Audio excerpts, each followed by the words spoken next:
बोलिए छठी मैया की जय हो। बहुत समय पहले की बात है। किसी गांव में एक बुढ़िया माई रहती थी। बुढ़िया माई का एक बेटा और एक बहू थी। बुढ़िया माई धार्मिक स्वभाव की थी। पूजा पाठ बहुत करती थी। छठी मैया की तो परम भक्त थी। हर साल पूरी श्रद्धा से छठी मैया का व्रत करती। लेकिन बुढ़िया माई की जो बहू थी वो आधुनिक विचारों की थी। ना कोई पूजा पाठ करती, ना कोई दान दक्षिणा देती, और उसे तो व्रत उपवास में भी श्रद्धा नहीं थी। एक समय जब छठ पर्व आने वाला था तो बुढ़िया माई छठ पर्व की तैयारी करने लगी। और बुढ़िया माई की बहू उनका मजाक बनाने लगी। बोली, माता जी, आप कौन सी दुनिया में रहती हो? देखो तो जरा आज की दुनिया कहाँ से कहाँ चली गई है। लोग आसमान छू रहे हैं, चांद पर जा रहे हैं, और आप आज भी इन्हीं व्रत उपवास में ही फंसी पड़ी हो। क्या होता है ये व्रत पूजा करने से? दिन भर भूखा मरने से कुछ नहीं होता। काम करने से ही कुछ फल मिलता है। लेकिन बहू की इन बातों का बुढ़िया माई पर कोई भी असर नहीं हुआ। वो अपनी छठ पूजा की तैयारियां जैसे हर साल करती थी वैसे ही करती रही। जब बहू ने देखा कि उसकी सास पर तो उसकी बातों का कोई असर ही नहीं हो रहा, तो फिर से बोली, माता जी, आप इस उम्र में 3 दिन तक भूखी रहोगी तो खुद के लिए भी परेशानी पैदा करोगी और हमें भी परेशान करोगी। ना जाने क्यों भूखे प्यासे लोग खुद को सताते हैं। बहू की बातें सुनकर बुढ़िया माई कहने लगी, देख बहू, तुझे पूजा पाठ व्रत उपवास नहीं करना है तो मत कर। मैं तेरे साथ कोई जोर जबरदस्ती नहीं करूंगी। लेकिन माता जी के बारे में ऐसी बातें मत कहे। तुझे पता है, शादी के बाद जब मेरे कोई संतान नहीं हुई तब मैंने इन्हीं छठी मैया की पूजा की, छठी मैया के व्रत को किया। तब जाकर मुझे तेरे पति की प्राप्ति हुई थी। तेरा पति छठी मैया का ही प्रसाद है। और मेरी मांग, तो तू भी छठी मैया की पूजा कर, व्रत कर। माता तेरी भी पुकार सुनेगी और तेरी भी गोद हरी भरी हो जाएगी। लेकिन बहू कहाँ किसी की सुनने वाली थी। बोले, मुझसे पूजा पाठ नहीं होता और व्रत उपवास तो मैं बिल्कुल नहीं रख सकती। माता जी, मैं तो कर्मों पर विश्वास रखती हूँ। मेरे कर्मों का ही फल है कि मुझे इतना अच्छा पति मिला है। मेरे जीवन में हर सुख है, इतना बड़ा घर है, दिन रात मस्त रहती हूँ। यहाँ पर देखो, पूरे मोहल्ले में मेरे जैसा धनवान और कोई नहीं। सासू जी, इन व्रत पूजा से कुछ नहीं होता। काम करने से ही धन की प्राप्ति होती है। बुढ़िया माई ने बहुत समझाने की कोशिश की, लेकिन बहू नहीं मानी। इतने में ही बुढ़िया माई का बेटा वहां आ गया और अपनी पत्नी से कहने लगा, ठीक है ठीक है, तुम्हें पूजा पाठ नहीं करना है, व्रत उपवास नहीं करना है, मत करो। लेकिन आज के दिन कम से कम घर में झगड़ा मत करो। जाओ, जाकर तैयार हो जाओ, छठी माता की पूजा के लिए घाट पर जाना है। बहू कहने लगी, मुझे नहीं जाना, आप ही चले जाओ। बेटा कहने लगा कि तुम पूजा पाठ नहीं करती, कम से कम हमारे साथ तो चलो। अब बहू बिना मन के उनके साथ घाट पर चली गई। लेकिन पूजा पाठ में तो उसका मन लगता नहीं था। तो वो वहां जो मेला लगा था वही घूमने लगी। थोड़ी देर के बाद उसके पति ने देखा कि उसकी पत्नी तो वहां पर है नहीं। वो भी उसे ढूंढने गया। थोड़ी दूर पर उसने देखा कि वो तो गरम गरम जलेबी खा रही है।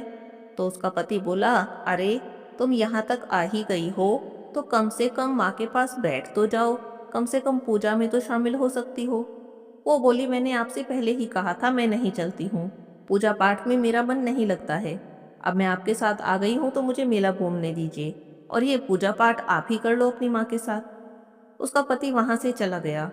स्नान करने को जैसे ही वह नदी में उतरा और डुबकी लगाने लगा, डुबकी लगाते लगाते डूबने लगा। जोर जोर से चीखने चिल्लाने लगा, अरे कोई मुझे बचाओ, अरे कोई मुझे बचाओ, मैं डूब रहा हूँ। वहां पर तो भगदड़ मच गई। अरे, कोई आदमी नदी में डूबा जा रहा है। बूढ़ी अम्मा ने देखा कि ये तो उसका बेटा है। वो बहुत जोर जोर से रोने लगी। छठी मैया से प्रार्थना करने लगी, हे माता, मेरी व्रत पूजा में कौन सी कमी रह गई जो तुमने मेरे बेटे को डुबा दिया? हे माता, क्या भूल हो गई? हम पर माफ कर दो। हम तो तुम्हारी पूजा करने आए थे और तुमने मेरे बेटे को ही अपने पास बुला लिया। यदि अनजाने में कोई भूल चूक हो गई हो तो उसकी सजा मुझे दो, मेरे बेटे को मत दो। इतना कहकर बुढ़िया माई जोर जोर से रोने लगी। उधर भगदड़ मच गई थी। मेले में शोर मच गया कि घाट पर एक व्यक्ति नदी में डूब रहा है। यह सुनकर बहू भी वहां पर आई, देखो कि कौन डूब गया है। देखा तो उसकी सास बैठी जोर जोर से रो रही है। सामने नदी में देखा तो उसका पति डूब रहा है। अब तो वो भी जोर जोर से रोने लगी।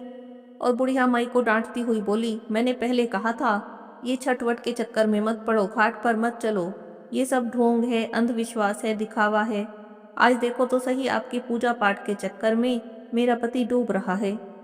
यह सब देखकर सभी लोग छठी मैया को प्रार्थना करने लगे, हे माता, इस बुढ़िया माई की पुकार सुन लो। छठी मैया तो बहुत दयालु है, अपने भक्तों को कभी निराश नहीं करती। इधर बुढ़िया माई रो रो कर छठी मैया से प्रार्थना की जा रही थी, हे मैया, या तो आप मेरा बेटा वापस कर दो, नहीं तो मैं भी आपके पास आ रही हूँ। और इतना कहकर बुढ़िया माई भी नदी की तरफ जाने लगी। अब जैसे ही बुढ़िया माई नदी में कूदने ही वाली थी, तभी नदी में से एक लहर उठी और उसी लहर में बुढ़िया माई का बेटा बाहर आ गया। यह देखकर घाट पर जितने भी लोग खड़े थे, सबकी आंखें खुली की खुली रह गई। छठी मैया बहुत दयालु है। बुढ़िया माई भी खुशी से नाचने लगी, बहू भी खुशी के मारे जोर जोर से रोने लगी। इतने में ही वहां पर छठी मैया प्रकट हुई और कहने लगी, मैं कभी अपने बच्चों का अहित नहीं करती। ए बहू, तुमने मेरी पूजा का अनादर किया है, तुम्हारी आंखों पर अज्ञान का पर्दा है, इसी को हटाने के लिए मैंने तुम्हारे पति को पानी में डुबाया था। मैं तो सदैव अपने भक्तों की रक्षा करती हूँ। जो भी मेरी पूजा करता है, छठ का व्रत करता है, उसकी सभी मनोकामनाएं पूर्ण करती हूँ। इतना कहकर छठी मैया वहां से अंतर्ध्यान हो गई। सभी लोग छठी मैया की जय जयकार करने लगे। बहू की आंखों पर जो अज्ञान का पर्दा हट चढ़ा हुआ था, अब वो भी हट गया था। अब बहू भी अपनी सास के साथ हर साल छठी मैया का व्रत करने लगी। पूरी श्रद्धा से पूजा पाठ करती, छठी मैया का व्रत करती। छठी मैया की कृपा से उसके एक बहुत सुंदर पुत्र की प्राप्ति हुई। बोलिए छठी मैया की जय हो। हे छठी मैया, जैसे आपने बुढ़िया माई की मनोकामना पूरी की, उसे संतान दी, उसके संतान की रक्षा की, ऐसे ही सबकी मनोकामना पूरी करना, सबके बच्चों की रक्षा करना। बोलिए छठी माता की जय हो। एक समय की बात है, भगवान सत्यनारायण और देवी सत्सई पूर्णिमा पृथ्वी पर आई। पृथ्वी पर विचरते हुए मानव कल्याण की बातें करने लगे। एक गांव से कुछ दूर जाकर एक निर्जन स्थान पर एक कुआं था और वहां पर एक शिला पर बैठ गई।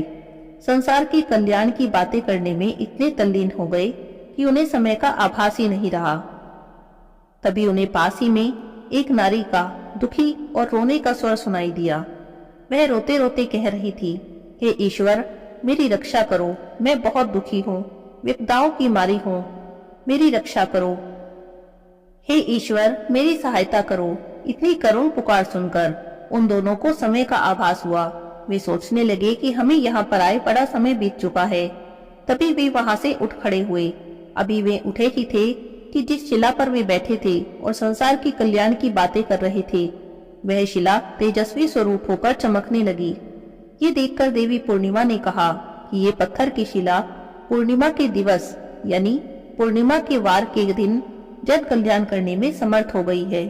अब ये मनोरथ पूर्ण शिला आज के शुभ वार से जुड़ने के कारण पत्थर वारी कहलाएगी। जो ईश्वर को अर्पित करते हुए ऐसी कोई भी पत्थर की निर्मित शिला बनाएगा और अपने गांव में रखेगा, उसकी पूजा अर्चना करेगा, उसके मन में शुभ प्रेरणा होगी, उसके सभी काम सिद्ध हो जाएंगे, उसे सभी कष्टों से मुक्ति मिलेगी।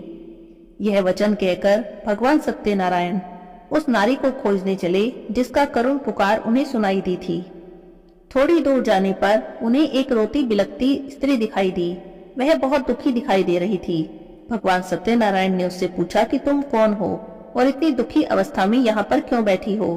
तब उसने रोते हुए कहा कि मैं दुखों की मारी हूँ और मैं नहीं जानती मुझे किन कर्मों की सजा मिल रही है, कृपया आप मेरा मार्गदर्शन करें। तब देवी पूर्णिमा ने उसे कहा कि हे बेटी, तुम्हें अपने पहले के जन्मों के कर्मों का फल मिल रहा है। पहले के जन्म में जब भी कोई तुम्हें भगवान की कथा में बुलाने आता तो तुम उसे कह देती कि मेरे पास बहुत काम है, मैं घर के कामों में व्यस्त हूँ और कथा में नहीं जाती। कभी कभी कह देती कि थोड़ी देर में आती हूँ और टाल देती, कभी कथा में नहीं जाती। अगर कोई भक्त तुम्हें प्रसाद भी दे जाता तो तुम इसे ढकोसला कहकर किसी कुत्ते को डाल देती। तुमने कभी भी कथा का प्रसाद तक ग्रहण नहीं किया।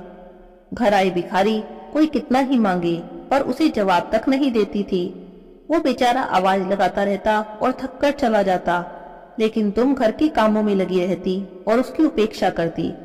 इस तरह अपने पहले के जन्म में तुमने कोई भी पुण्य का काम नहीं किया, इसी कारण इस जन्म में तुम्हें इतना कष्ट मिल रहा है। तब वह अपने कष्ट की मुक्ति का उपाय पूछने लगी। इस पर माता चुप हो गई।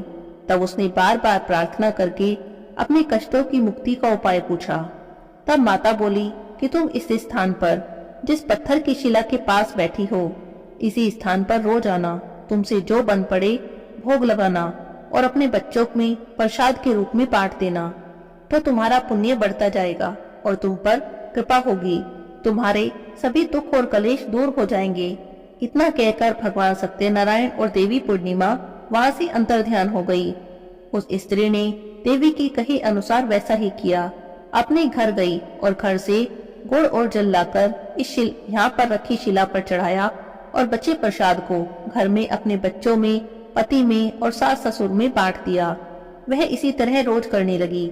अपने घर आने वाले भिखारी पर भी उससे जो बन पड़ता वह दान करती, अन्नदान देती। इस तरह करते करते कुछ ही समय में उसके घर में, खेती में खुशहाली आती चली गई। यह सब देखकर पड़ोस की स्त्रियों ने उसे जब शिला पर जल और गुड़ चढ़ाते देखा, दीप जलाते देखा, तो वे पूछने लगी, ये कौन से देव या देवी हैं और तुम यहाँ पर रोज पूजा करने क्यों आती हो?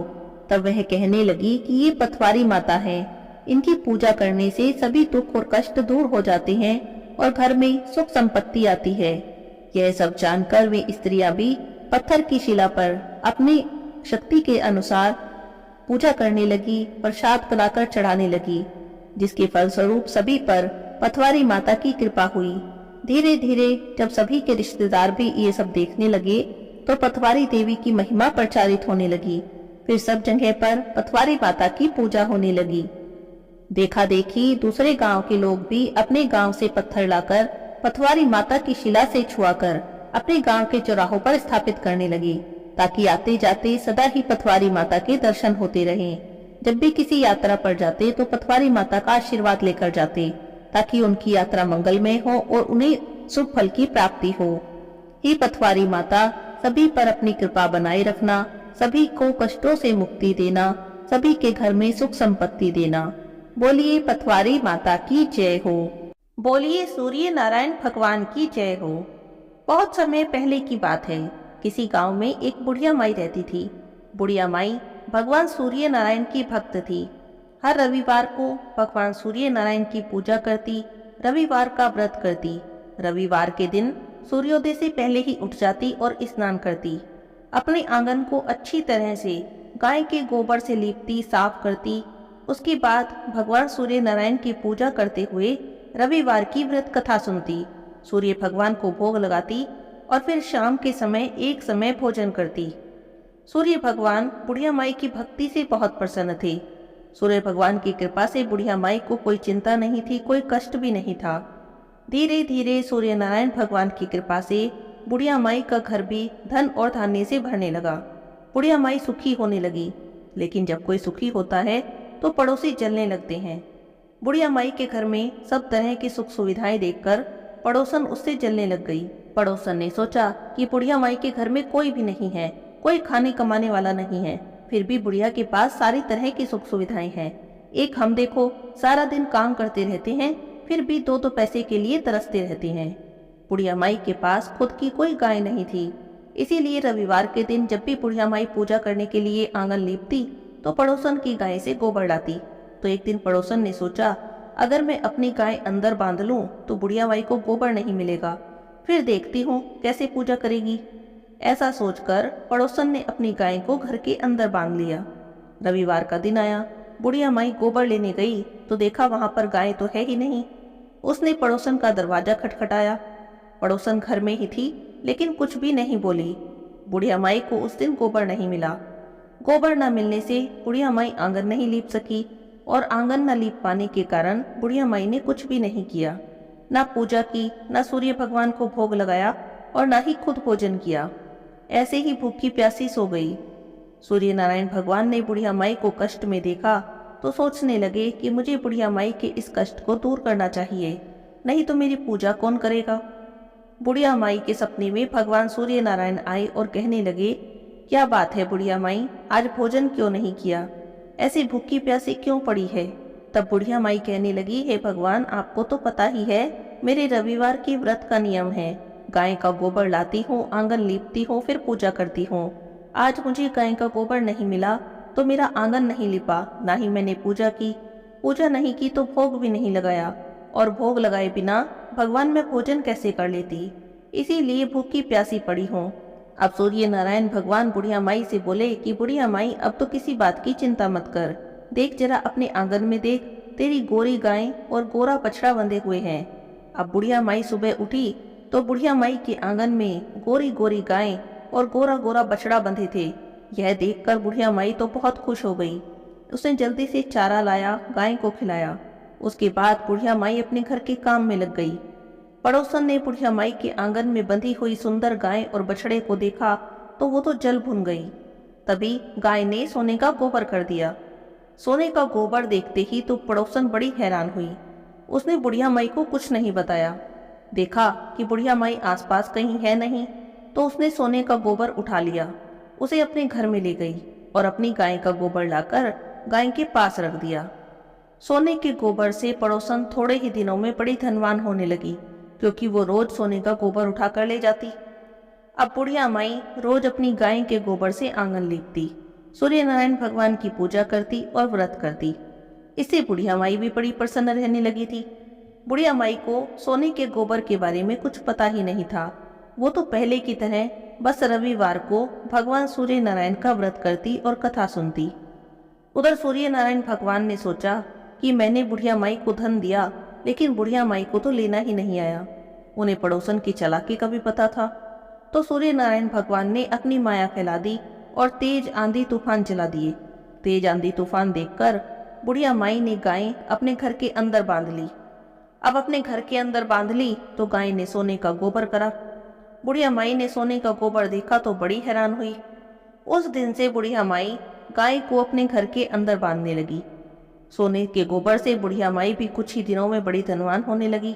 बुढ़िया माई के धनवान होने से पड़ोसन को बहुत बुरा लगा, क्योंकि उसे जो सोना रोज मिल रहा था वो मिलना बंद हो गया।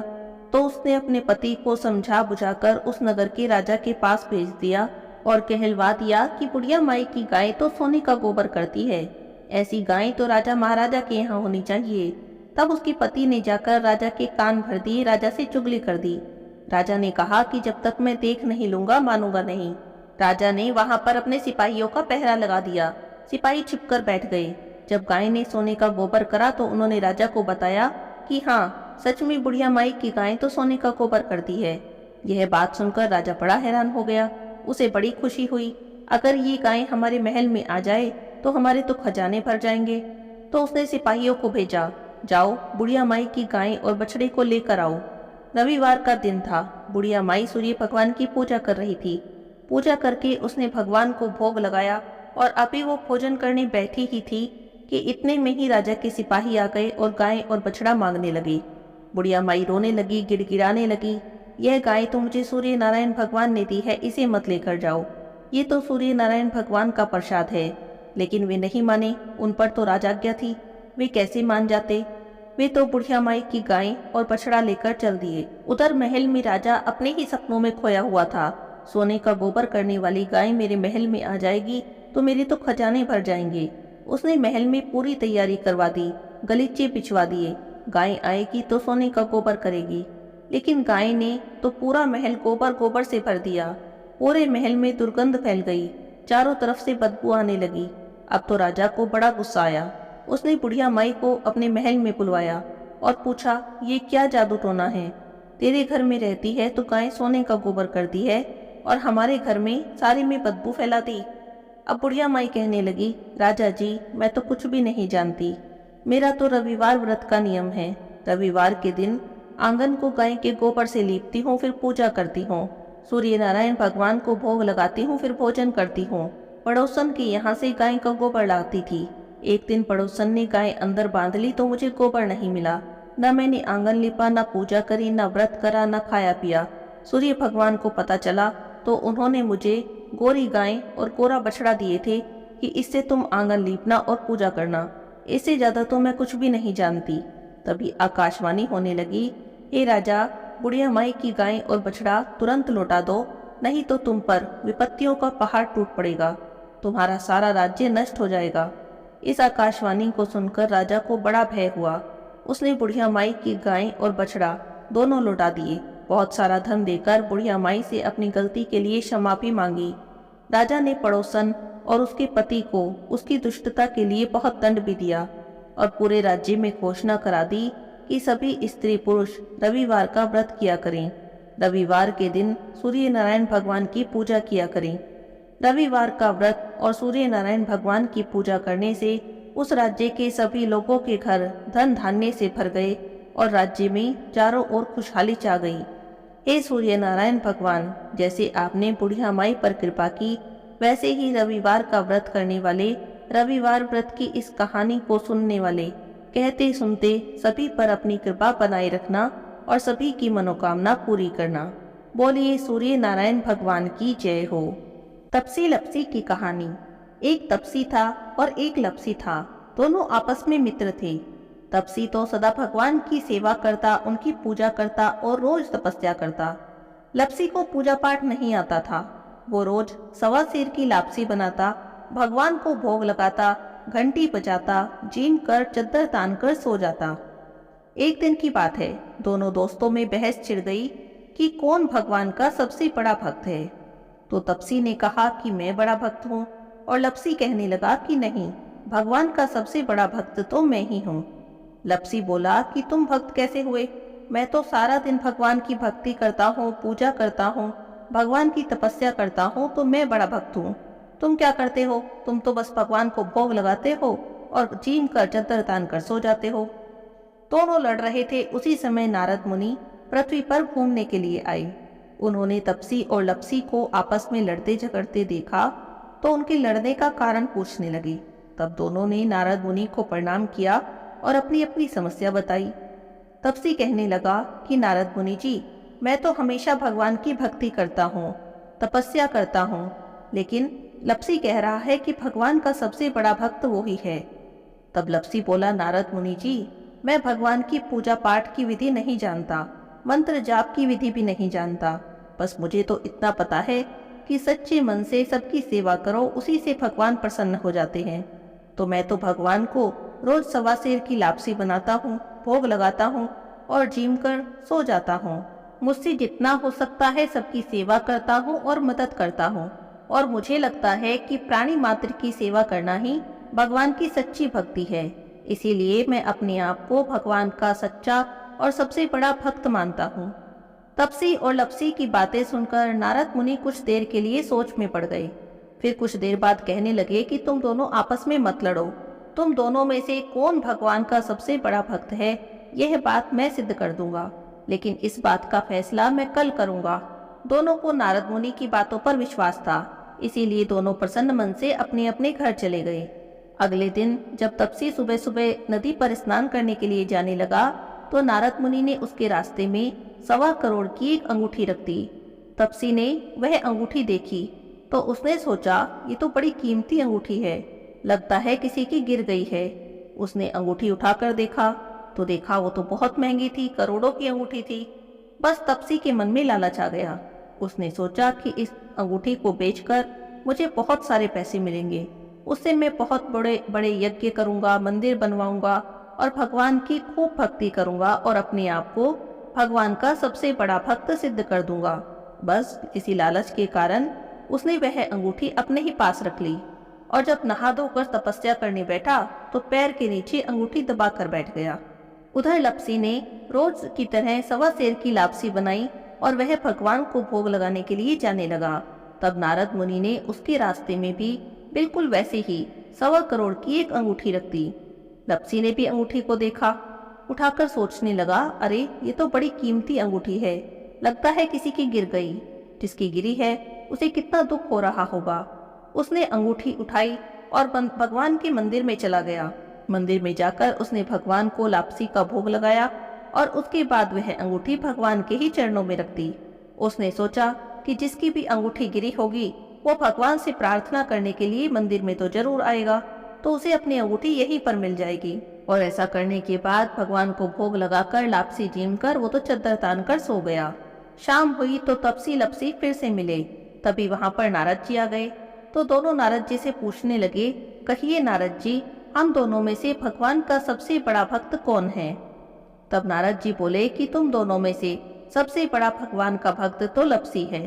तो तपसी तो चिढ़ गया, बोला नारद जी आप ऐसा किस आधार पर कह रही हैं? तब नारद जी ने कहा कि सुबह मैंने तुम दोनों के रास्ते में करोड़ों करोड़ों की अंगूठी रखी थी। तब नारद जी ने कहा कि तुमने लालच किया, तुमने वह अंगूठी उठाकर रख ली, इसी कारण तुम्हारी तपस्या भंग हो गई है।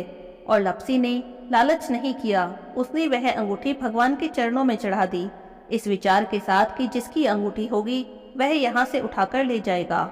इसी कारण लपसी ही भगवान का सबसे बड़ा भक्त है। अब तो तपसी को अपनी भूल पर बहुत पछतावा हुआ। वो तो नारद जी के पैरों में गिर गया और जोर जोर से रोने लगा और कहने लगा, हे भगवान मुझ पर दया करो, मुझसे गलती हो गई, अब आप बताओ मेरी तपस्या का फल मुझे कैसे मिलेगा? तब नारद जी को उस पर दया आ गई और वो कहने लगे कि जो सारी कहानी कहकर तेरी कहानी नहीं कहेगा, उसकी तपस्या का सारा फल तुझे मिल जाएगा। जो ब्राह्मण जिमाकर दक्षिणा नहीं देगा, जो साड़ी ब्लाउज देकर दक्षिणा नहीं देगा, तो उसकी तपस्या का, उसके पूजा पाठ का सारा फल तुझे मिल जाएगा। जो अपने घर में गाय कुत्ते की रोटी नहीं बनाएगा, तो उसके पूजा पाठ का सारा फल तुझे मिल जाएगा।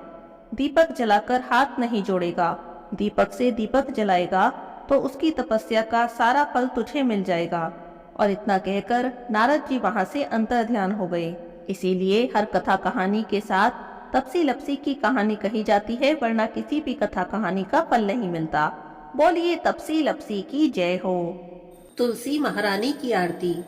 तुलसी महारानी नमो नमो, तुलसी महारानी नमो नमो, हरि की पटरानी नमो नमो, तुलसी महारानी नमो नमो।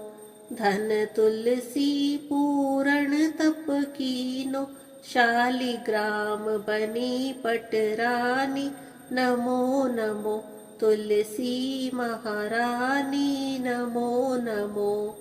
जाके पत्र मंजरी कोमल, श्रीपति कमल चरण लपटानी नमो नमो, तुलसी महारानी नमो नमो, हरि की पटरानी नमो नमो। कौन से महीने में बोई रानी तुलसा, कौन से महीने में हुई हरियाली नमो नमो, तुलसी महारानी नमो नमो, हरि की पटरानी नमो नमो। कौन से महीने में हुई तेरी पूजा, कौन से महीने में हुई पटरानी नमो नमो, तुलसी महारानी नमो नमो, हरि की पटरानी नमो नमो। आषाढ़ मास में बोई रानी तुलसा, सावन मास में हुई हरियाली नमो नमो, तुलसी महारानी नमो नमो। कार्तिक मास में हुई तेरी पूजा, मंगसिर मास में हुई पटरानी नमो नमो, तुलसी महारानी नमो नमो, हरि की पटरानी नमो नमो। धूप दीप नैवेद्य आरती, पुष्पन की वर्षा बरसानी नमो नमो, तुलसी महारानी नमो नमो, हरि की पटरानी नमो नमो। 56 भोग 36 व्यंजन, बिन तुलसी हरि एक न मानी नमो नमो, तुलसी महारानी नमो नमो, हरि की पटरानी नमो नमो। जो तुलसी को सवेरे गाए, श्री कृष्ण के दर्शन पाए नमो नमो, तुलसी महारानी नमो नमो हरि की पटरानी नमो नमो। जो तुलसी को दोपहर को गाय, खीर खांड के भोग लगाए, नमो नमो तुलसी महारानी नमो नमो हरि की पटरानी नमो नमो। जो तुलसी को शाम को गाय, श्री कृष्ण की आरती उतारे, नमो नमो तुलसी महारानी नमो नमो हरि की पटरानी नमो नमो। जो तुलसी को रात में गाय, श्री कृष्ण के चरण दबाए, नमो नमो तुलसी महारानी नमो नमो हरि की पटरानी नमो नमो। सभी सखी मैया तेरो यश गावे, भक्ति दान दीजो महारानी नमो नमो तुलसी महारानी नमो नमो हरि की पटरानी नमो नमो तुलसी महारानी नमो नमो तुलसी महारानी नमो नमो। बोलिए तुलसी माता की जय हो।